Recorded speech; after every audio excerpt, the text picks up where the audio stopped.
surprise shone light from distant northern skies.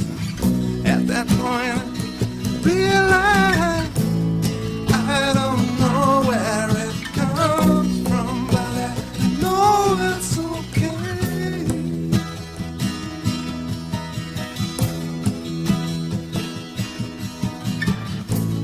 This is all an illusion, and I'm willing to play.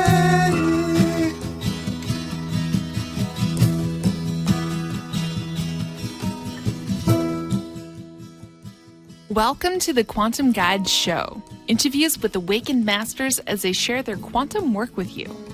The Quantum Guide Show is produced by Karen Holton, creator of the 9 Steps to Quantum Health Transformation, a free 9-step online course to give you the tips and resources you need to thrive. Karen lost and continues to keep off 178 pounds of surplus body weight as she made her dreams come true. Whether you are awakening to the ascension process or simply want a wiser, more efficient lifestyle, this program is for you. No strings attached. The Quantum Guide Show is brought to you in part by Zendome's Orgonite, Karen's unique brand of orgone generators, ethically sourced, handmade, and double charged for maximum effect. Find out how orgone generators work and what they can do for you. Don't be fooled by imitations. Check out Karen's current selection, only available from her website, KarenHoltonHealthCoach.com, and on Facebook, facebook.com/Quantum Health Transformation. Enjoy the show. Welcome back to the Quantum Guide Show. Today in episode 63, my scheduled guest was Kevin Annett, but he became ill this morning and couldn't make it to the show. So I'm rescheduling him for next week. So I know you'll want to come back and see my talk with him. But in the meantime, I thought, well, I'll just do the show myself and carry on with some of the information that you might not know about me. So today I want to talk more about my spiritual guides, more about my spiritual life, and to explain some of the terms that I use in my other podcasts for you to understand. So hang on to your hats. This is going to be quite interesting. And so I'm going to start by talking about some more about my life experiences. So my life experiences have prepared me for work as a quantum mechanic. And you might be thinking, what the heck is a quantum mechanic? You know about quantum mechanics, which is science, and it's about the very, very, very, very small components that make up our reality. But you might never have heard about it being used in this way. So for further explanation, I'm going to say when you need to get your car fixed, where do you take it? You take it to an automotive mechanic. Well, when the timelines need work or repair, a quantum mechanic is what's needed, and often very much more than just one. There are people all over the world doing this kind of work. So let me explain a little bit more about what that means. So being a quantum mechanic means being a person who's very spiritual and very in tune with their higher guides and their spiritual guides and their higher self. And so what happens is when we are willing to help repair or correct or collapse timelines, what happens is we make ourselves ready to do the work as we are called. So it might be more about being in the right place at the right time. It might be about doing shadow work, internal work to collapse old timelines. A lot of our problems go back many generations. It doesn't matter what the causes are, but sometimes those patterns are not healthy and we want to collapse them. And I'll tell you a little bit more about that further on. So often we need a quantum mechanic. It quite literally means that we answer the call and we go out, we do things that actually alter time and space to make the near now different than the way it is now. So the stuff that's not working is slowly getting weeded out, and the stuff that is working is getting strengthened and solidified. So as for me, I'm what I would call an energetic wide receiver, because my contacts include interdimensionals, ETs, angels, and much more than that. I can tap into whatever group that or being that has a job for me to do in order to help correct our timeline and establish the new positive timeline. I'm not tied to any one specific off-world group or race. I'm available to help out as needed by various groups and beings from many interdimensional realities. Basically, though, you could sum it up as saying that I work for Holy Spirit, also known as universal consciousness. And if you wish to take part in full contact, I believe that our health, our psychology, and our spirituality must be upskilled and evolved.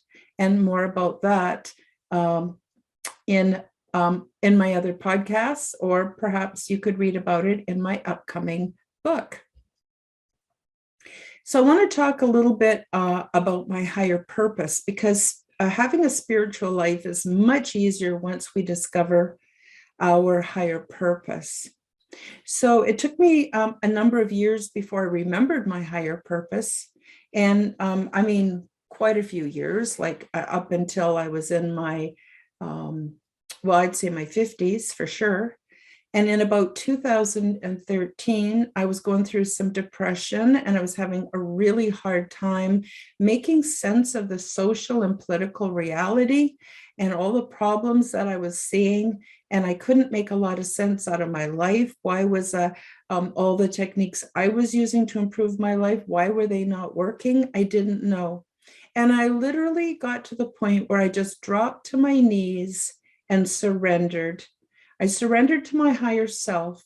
I surrendered to my spiritual guides. And I said, I need an answer. I need to know what's going on. If I'm here to do a job, and I know I am, I need to know more about my purpose.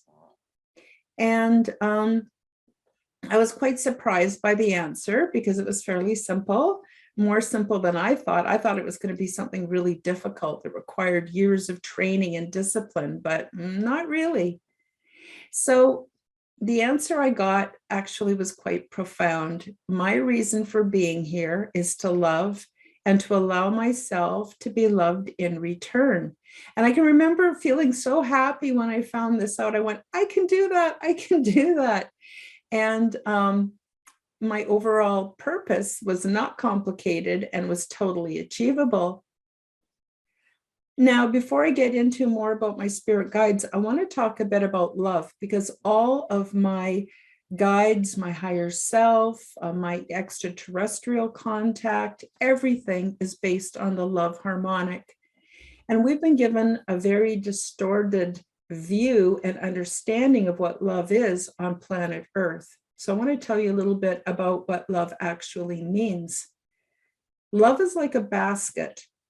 And in that basket are certain attributes or ways of doing things, sometimes called virtues. And together they make up the whole, which is the concept of love. So for instance, love includes love. It includes having warm affection for other people, seeing them as a whole and not just as a part, not focusing on their negative or their positive, just seeing them as they are, as you understand them to be, and loving them just the way they are. That's sometimes called unconditional love. We also have joy. In order to express love, you have to have a joyful heart, a joyful mind, a joyful spirit. And that's in really short supply, you know, in the last few years, and probably even in recent history. So how can people become more joyful? Well, they can understand that not everything that's going on around them is real.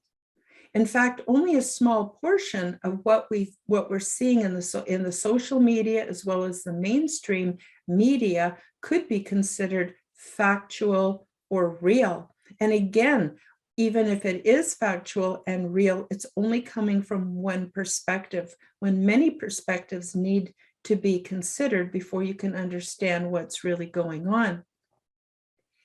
And joy is something that is, like I said, is severely lacking. People are familiar with the term happiness, but even that seems to be in short supply.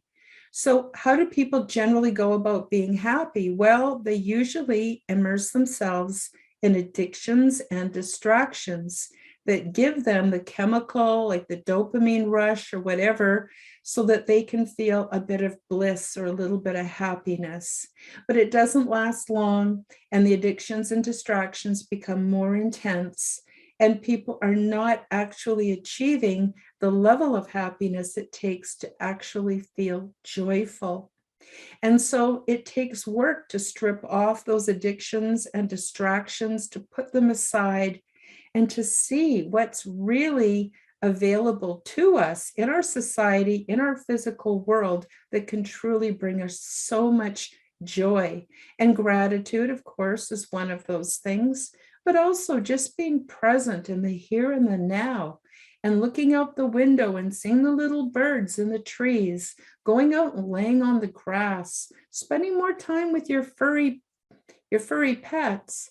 There's so many ways that we can find joy, and the more joy we have in our lives, the less need we have for addictions and distractions. But it takes a bit of work getting to the point where we understand how we can create more joy in our life. So getting back to this basket and all the things that are contained that give us the true and full meaning of what love is, there's also patience. Now, patience is something that's actually harder to achieve than we might think. And it starts with patience to self. Then it works outward towards patience towards other people. And closely aligned with patience is peace. In order to have peace within, it doesn't matter what's going on around us, what's going on in society or on social media. It doesn't matter. When we have peace, we have peace. And it's something that's it feels so good. It contributes to our overall feelings of joy and our overall sense of what love is. There's also kindness and mildness, and they're very similar. Being kind, doing random acts of kindness, or when we have a chance to respond in a way that might be cutting or cruel, we just choose not to, because we want to exercise kindness. And mildness goes very closely with that, where when we're mild of spirit, what happens, it makes it very difficult for people to be angry with us. It's the best way to really de-escalate situations that might be causing us, some inner turmoil or some social issues. So then there's also mildness. And another really important factor of love is faith, having the assured expectation of things not yet revealed. And we can have faith in ourselves, faith in our ability, and faith that the universe and universal consciousness will provide us with the things we really, really need. And then the other element to love is self-control. Without self-control, we can't have anything else. Self-control is what allows us to overcome our addictions and our distractions. Self-control is something that provides self-soothing and self-regulating. Self-control is what we use in order to get enough sleep, to eat properly, and to treat our friends with the respect and love that they deserve. So there's actually more to it than even this. I mean, you could include mercy, you could include all kinds of other things, but they all go in the basket, and it's the whole basket that creates love.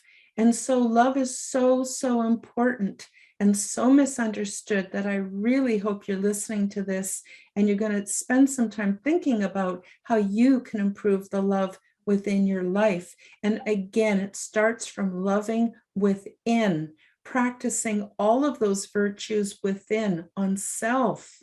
That is the kindest and most loving thing you could possibly do, because we literally go inside in order to change things on the outside. You've probably heard the term become the change that you wish to see in the world. That's exactly what I'm talking about. And I encourage each and every one of you to think about this and think about how it might apply to your life. So later on, I began to understand that included within my higher purpose was the objectives to anchor in the divine feminine and to help collapse, correct, and initiate new timelines. So I've already talked a little bit about the timelines. Let's start by talking more about the divine feminine. Everything in our reality, our three-dimensional reality, starts off with a binary, which includes male and female. We need both, and we need it in balance and harmony in order for us to have successful lives and to even endure well upon this earth. And so what do I mean by the divine feminine? Does that mean acting in a more stereotypical feminine way, adding more of that into our life? No, not at all. The divine feminine is only a part of what makes up universal consciousness, or the love that makes up the universe. The other half of it, of course, is the divine male. Now, quite a long time ago, thousands of years ago, the system, which used to be what we would call matriarchal, which was basically mother inspired, it switched over to patriarchal, which is father or male dominated. And as societies and generations came and went, what happened is we got sort of suppressed as far as the divine feminine goes, and we were sort of taught to over-exercise the divine male.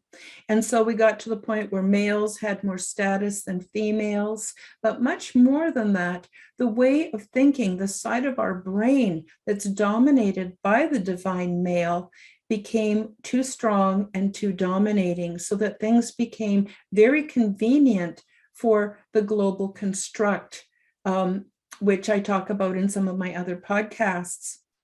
And so what's needed today is for us to exercise the other side of our brain and to bring in more creativity and love and spirituality and tone down what the construct tells us how we're supposed to be, which is very structural, very mathematical, and so-called logical in our thinking.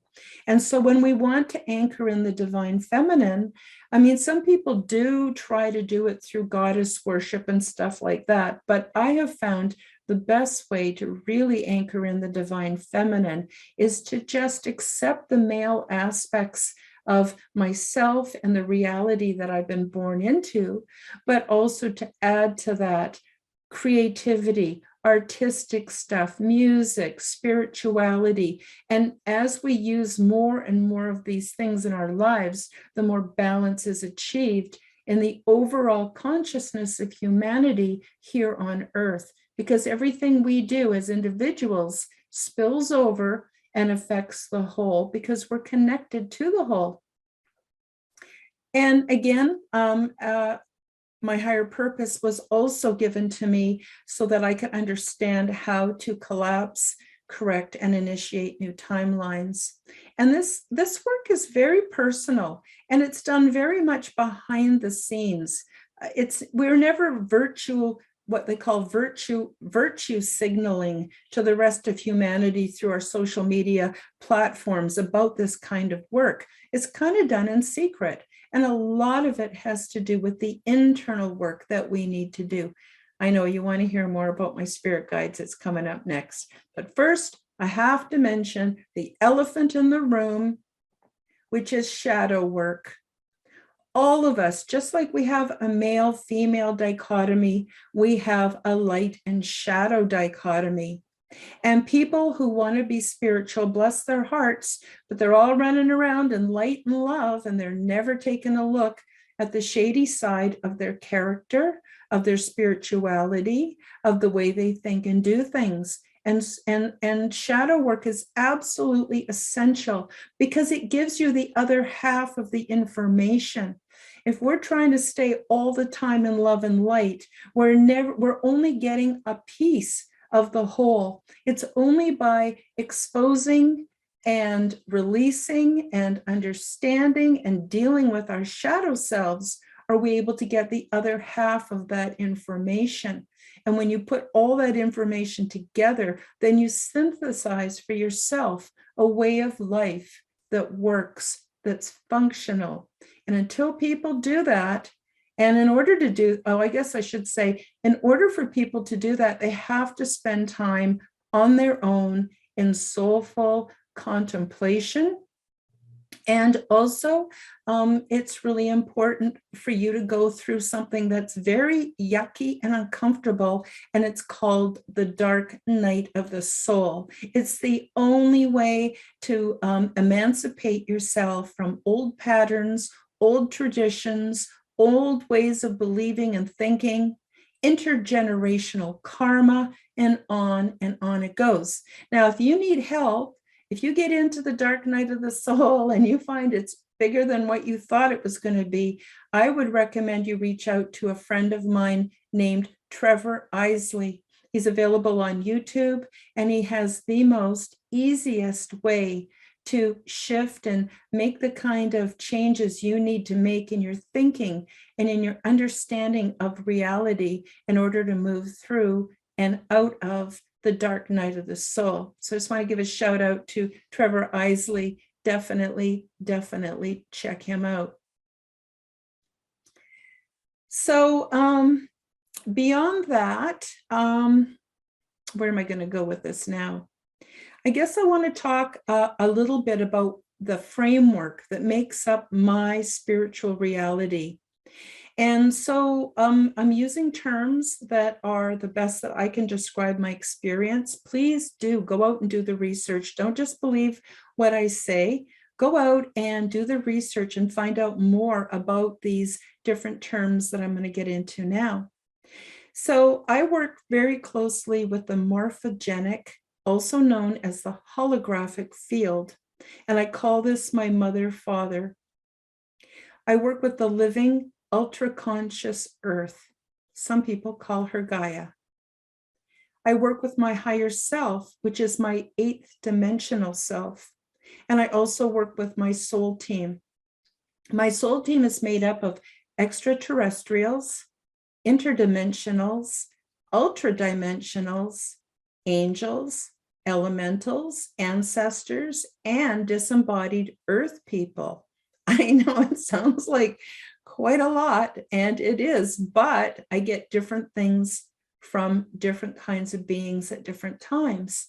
They're not necessarily always present and active in my life at every moment, but when the time comes, whoever's best for the job is definitely the one who shows up for me. So for those of you who are not familiar with these terms, I suggest again that you do some research. Just don't believe what people say on podcasts. Take it in. If you like it or you don't like it, then do your own exploration to find out what truth is for you. That's so important. But here's an overview of some of the terms I just mentioned. So there's the morphogenic or the holographic field, which I call mother, father, because it's both. It's the male and the female energy all at once. The female energy is what exudes out that beautiful creative possibility and the energy to create and to establish new things. But the male part of it, or the male energy, is what gives it structure, protection, and a logical sort of way of laying it out so that we can understand and benefit from it. I believe that this field is all-knowing and ever-present. It is infinity and eternity all at the same time. Universal consciousness. That's what I call it. Sometimes I call it God. And the holographic indicates that all things are emergent, and morphogenic refers to the creation of all we perceive through a field of created standing scalar waves. So let me just get into a little bit about how our holographic reality is emergent. What that means is, to put it in simpler terms, if you're out for a walk and it's sunny out, you look down and you will see a shadow. The shadow is two-dimensional, but you are three-dimensional. So when we get into the other dimensions, fourth dimensional, fifth, sixth, seventh, eighth, what happens is each level that we're going to consider, each of those is emergent from the dimension that's higher. So just as the shadow is cast by the three-dimensional self, the three-dimensional self is cast by the fourth, and the fourth is cast from the fifth. And in that way, we are emerging from another reality that we're just not in touch with right now, being human and being in a three-dimensional reality. The other thing is the morphogenic aspects of the field make up what we call standing scalar waves. So you'll want to do some research on, what's it called? Well, obviously on quantum physics, but also on chaos theory. You want to do some research and you'll find out much more about standing scalar waves. But to put it in simple terms, what that means is we all have different belief systems, and many of us have similar belief systems. And when we focus on our external reality and we sort of decide, yes, this is what it is. So, you know, my desk is made out of wood, and everybody who would look at my desk would see a desk made of wood. Why is that? It's because when we focus our attention and interpret an item, the field collapses and the standing scalar waves actually produce that thing. So the more of us who believe that something is this or that, the more it will create the standing scalar waves to support it. And that's basically as far as I want to go with that today. I'm not a quantum physicist, but this is how I've come to understand it. And I call this field mother-father, because as I mentioned before, it includes both the female, which is the creative, and the male, which is the structural energies, which appear as the golden ratio, which includes phi and Fibonacci. So those are some more terms that you can do some research on to find out how the reality that we experience can also be expressed in mathematical concepts.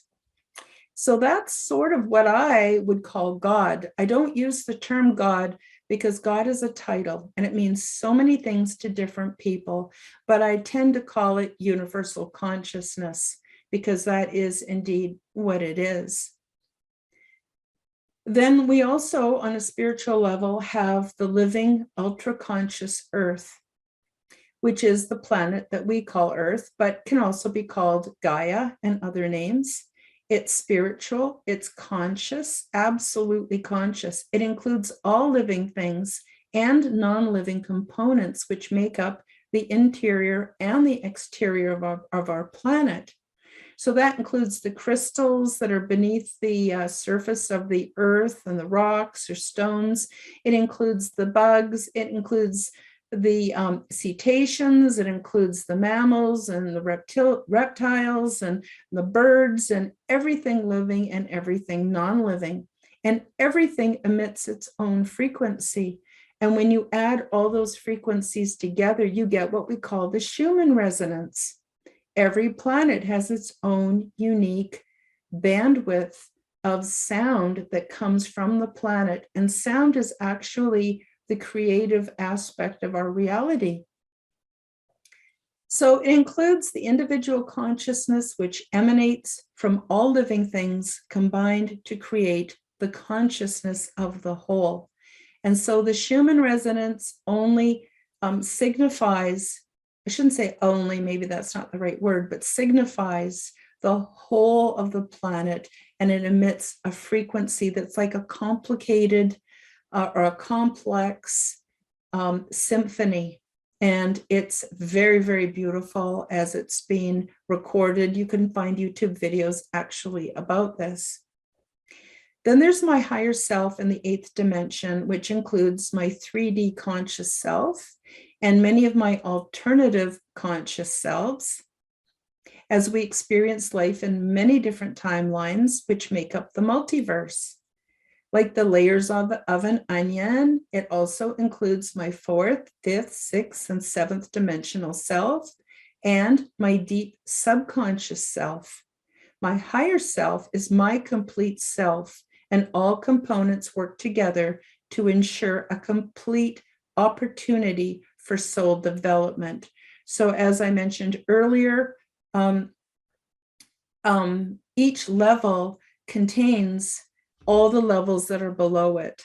And when we come down and do our 3-dimensional work, it's because it's the most sort of intense position to be in.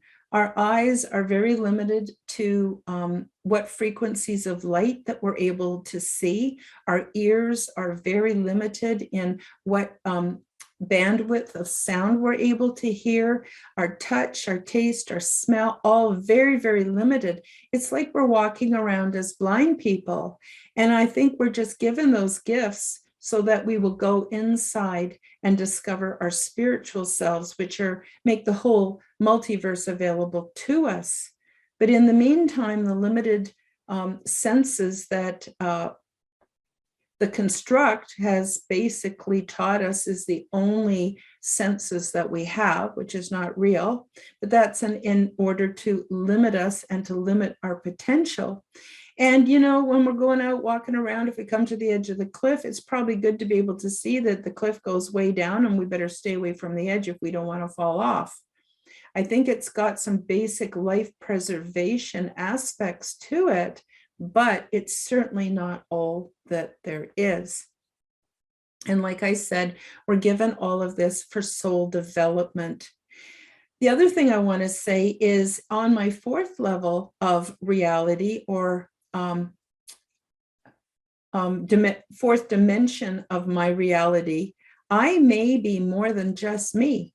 It's only in the 3-dimensional realms that we have this perceived identification with individualism, and we feel like we're alone.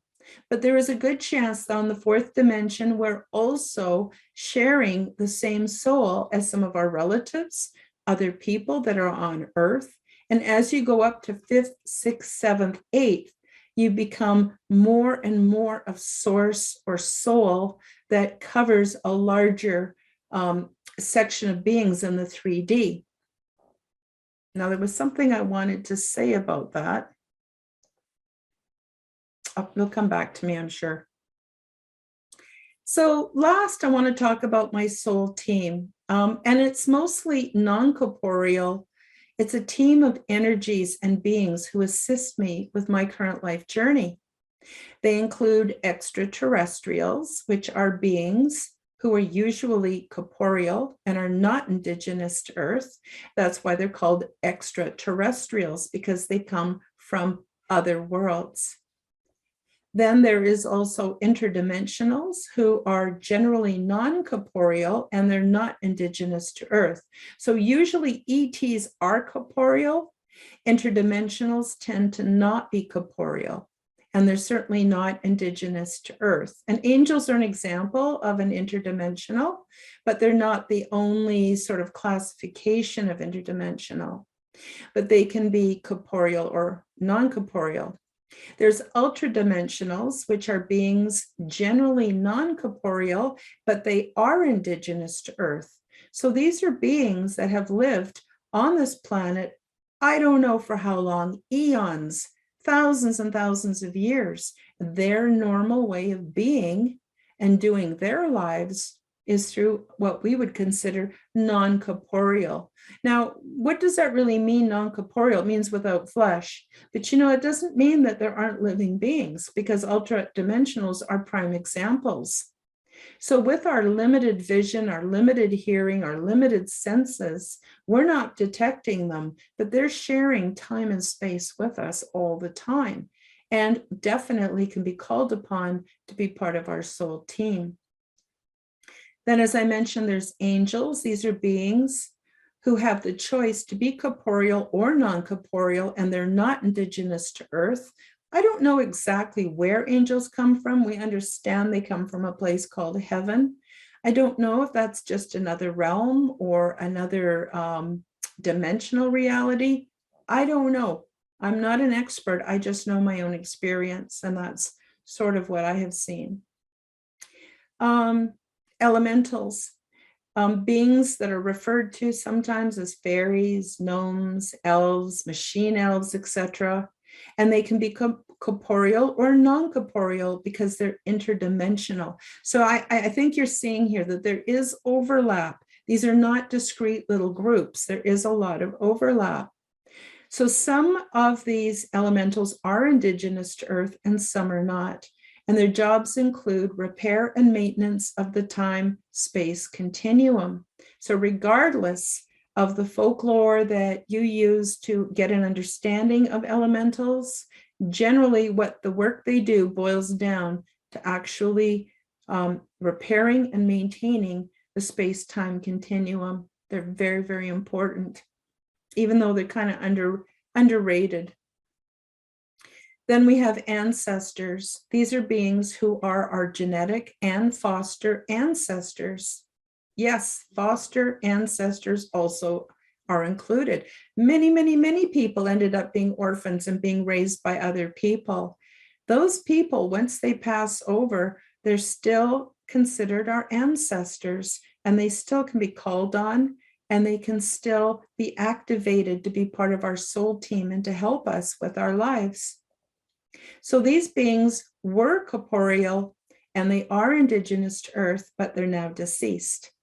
And then we have disembodied Earth people, beings who are not generally linked to us and were corporeal and indigenous to Earth, but now they're deceased. And I'd like to give you an example of disembodied Earth people that have helped me.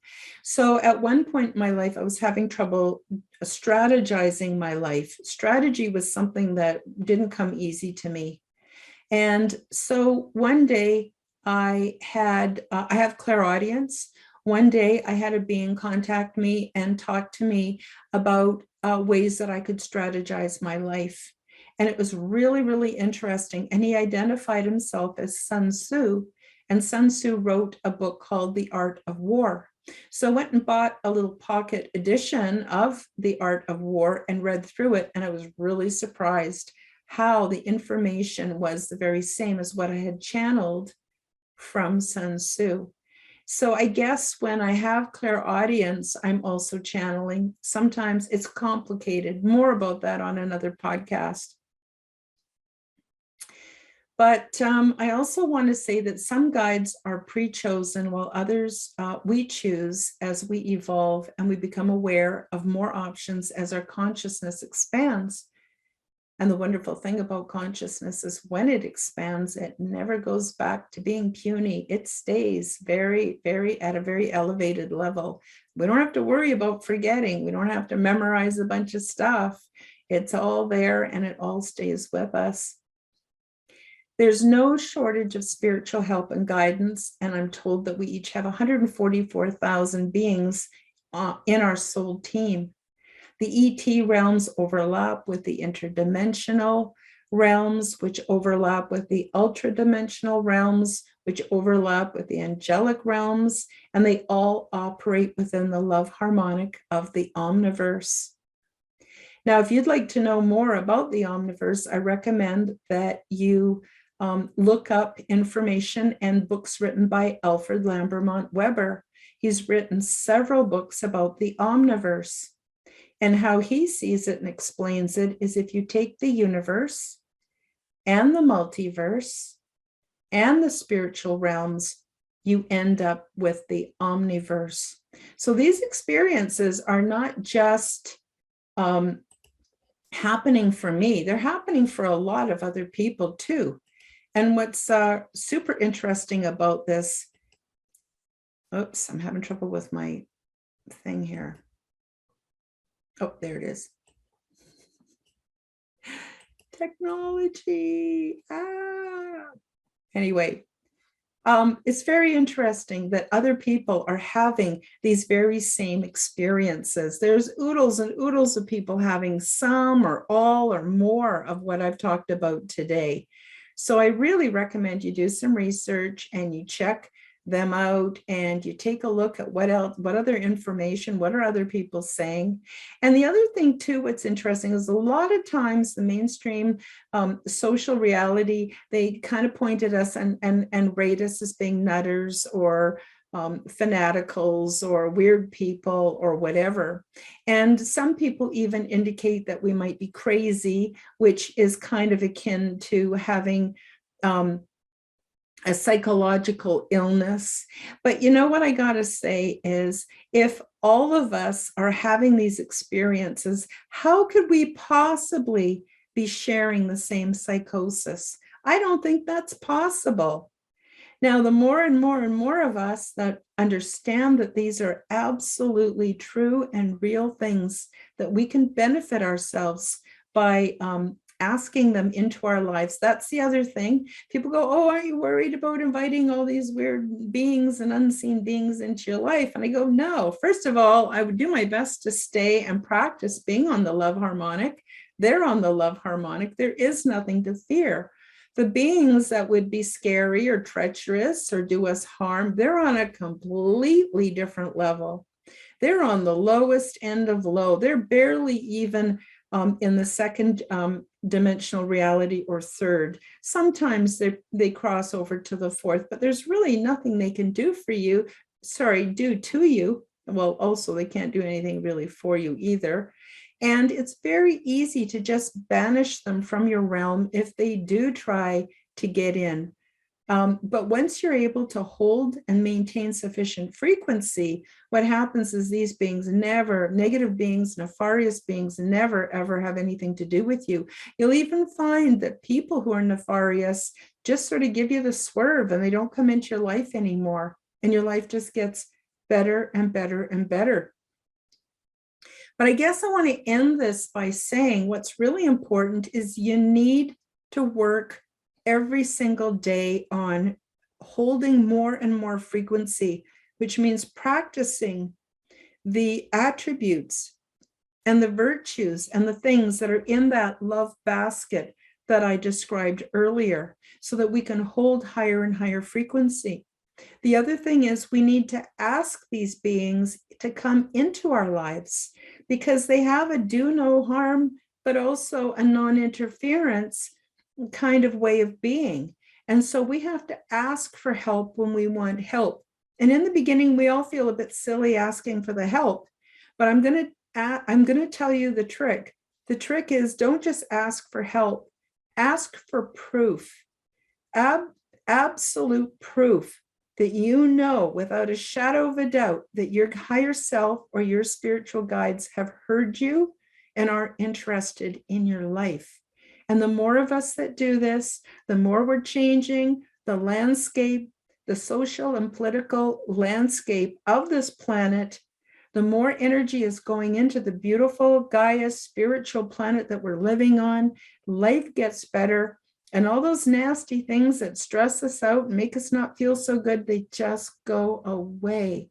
So here's your chance to discover more of who you are and make a huge difference to the lives of not just us, but for our offspring and for future generations. And believe it or not, when we do this work, we're even creating kind of a health and harmony even on past generations. So anyway, let me know in the comments what you think about this. And don't worry, we'll have a new guest next week. Sometimes this happens. Sometimes it's technical problems. Sometimes people get sick and at the last minute they can't come on the show, and I don't really have time to get anybody else on. So I thought, well, I may as well just share some of my reality with you. And I really hope this helps you. And I hope you have a really lovely week. And I'll see you next week on the Quantum Guide Show. Thank you for joining us for the Quantum Guide Show. Become the change you wish to see in the world. Subscribe to Karen's YouTube channel, click the like button, and share this show with your friends.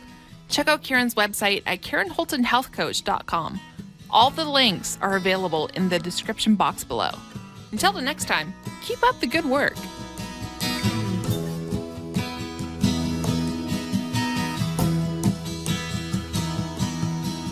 Surrendering to endlessness puts all my inner strife to rest. For time gives birth to hurriedness. It all makes sense, well, more or less. And the sages put me to their test. With heart and soul to do my best to find the answers to my quest. I wonder and I must confess, I don't know where it comes from, but I know it's okay.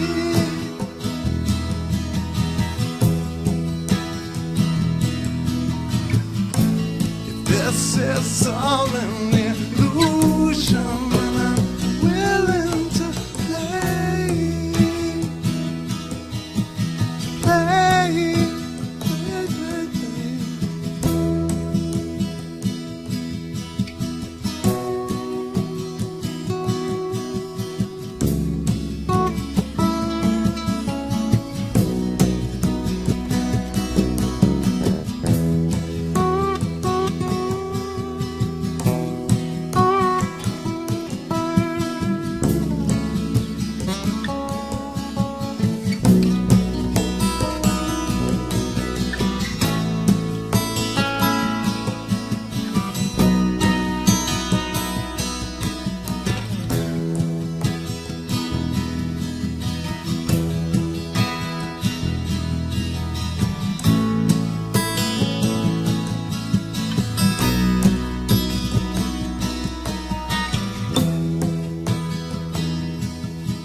It's okay.